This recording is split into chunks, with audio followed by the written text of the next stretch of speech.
بسم اللہ الرحمن الرحیم۔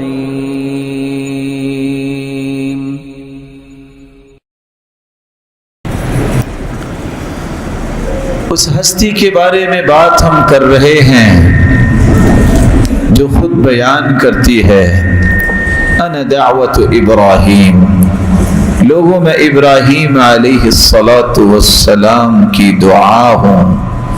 وَكَانَ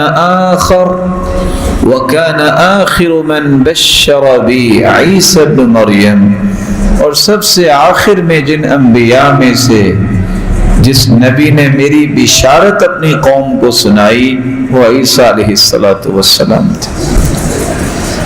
صحیح الجامع کی یہ روایت 1464 ایک سبق ہمیں دے رہی ہے کہ یہ اللہ کے پیارے پیغمبر ابراہیم کی دعا ہستی ہے۔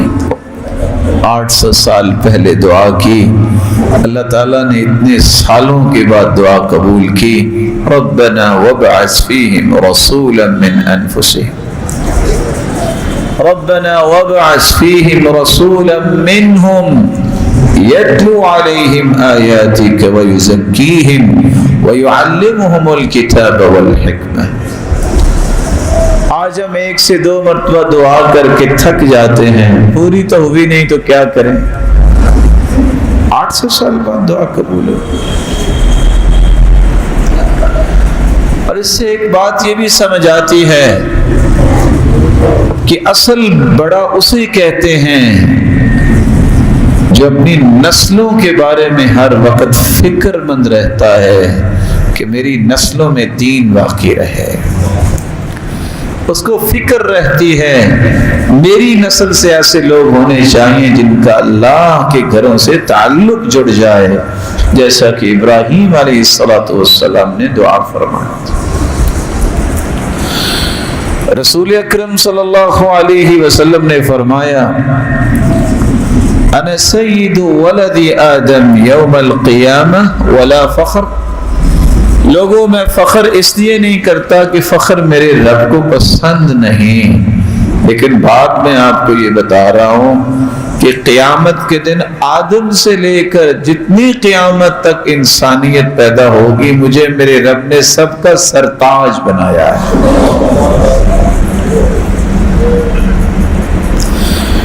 رسول اکرم صلی اللہ علیہ وسلم نے یہ بھی فرمایا، سنن الدارمی کی روایت ہے 49، انا قائد المرسلین ولا فخر، وانا خاتم النبیین ولا فخر، وانا اول شافع واول مشفع ولا فخر۔